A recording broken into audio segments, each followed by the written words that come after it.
Good day. Nakilala niyo na po ako kung paano ako nagsimula sa pag-manage ng property, pagbebenta ng property, kung paano establish yung aking business. Bibigyan ko kayo ng idea kung paano magsimula ng isa property management real estate company. So marami kasi nag-iisip na kailangan lisensyado ka, license broker ka, bago ka makapagtayo. Hindi po. So marami po tayong norms, so sabi-sabi na hindi naman kailangan ng mga ganung bagay-bagay para makapagtayo. So syempre, una, mag-iisip ka muna kung ano yung business nila. Ano yung patok, ano yung maganda pakinggan, para pag nakita nila, alam na ito ang negosyo mo. Yun ang key para makilala ka. So branding, niche ng iyong company. On what field ka mag-perform, saan ka ba magaling, anong ginagawa, anong purpose ng business mo, and especially, nalaman nila doon na ito si ganito, yan si ganyan. So para doon po yun. So may dalawang klase po ng pag-register ng business. Nandiyan si DTI, si Department of Trade and Industry.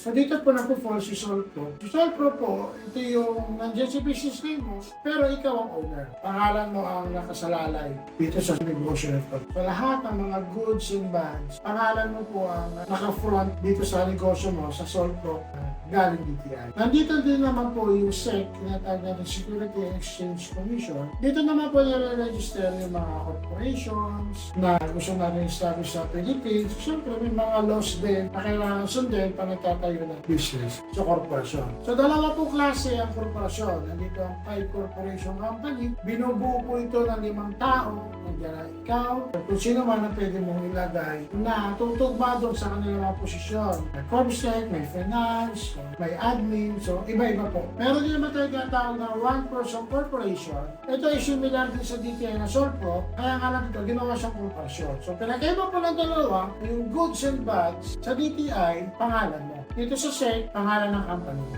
So, ang gumaganda dito ang pangalan, yung pangalan ng company. Yun po ang maganda dito. So, syempre, kung may pangit din na mangyayari sa company mo, pangalan din ng company mo ang nakasalalay dito. After mo ma-register yung dalawang businesses mo or yung business name mo, nakapag-establish ka na ng mga tao behind that company, papasok naman po dito si BIR.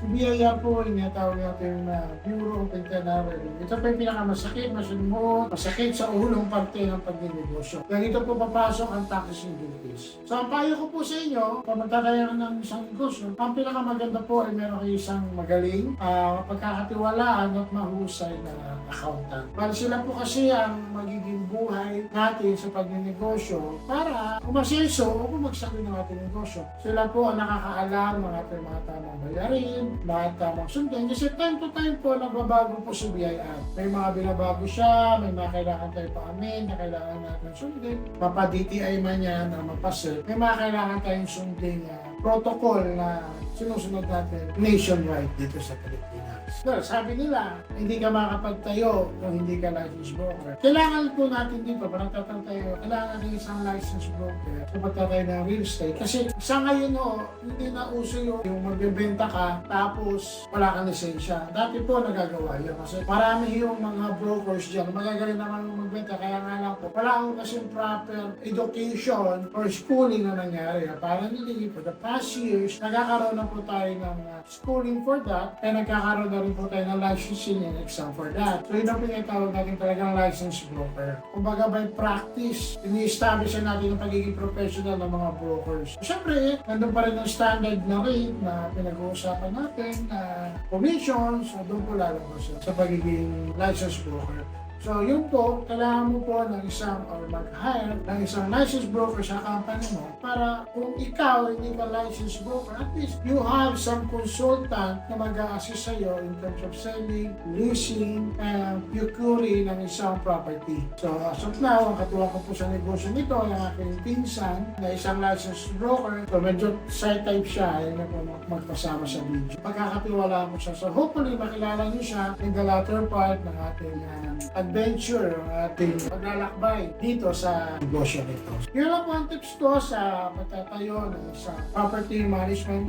Time to time, mag-take ka rin ng mga courses in terms of leasing, managing, selling, buying of properties. Kasi marami pong laws na naka-involve dito which is mabigo, masakit sa ulo. Kasi siyempre, pagdating naman sa mga bentahan, may mga zonal value tayo ng na sa pag-uupa, may mga batas naman po tayo na kailangan sundin sa pagmamanage ng property, pagpapaupa ng property, na sa pagbibenta ng property. So, kaya rin po nandiyan si BIR para pagdating sa bentahan, alam niyo po yung mga taxes and duties sa kailangan yung bayaran pagdating sa pagbibenta or pag-a-acquire ng property. Marami po kasi hindi na di-disclose or undisclosed bayarin or bills or taxes and duties na hindi na minsan na-specified ni buyer, ni seller, ni broker kasi marami po siya. So sa susunod, yun naman po ang ating atake as of now. Sana nakatulong po ako sa inyo para magabayan kayo sa pag-establish ng isang property and real estate company. Thank you.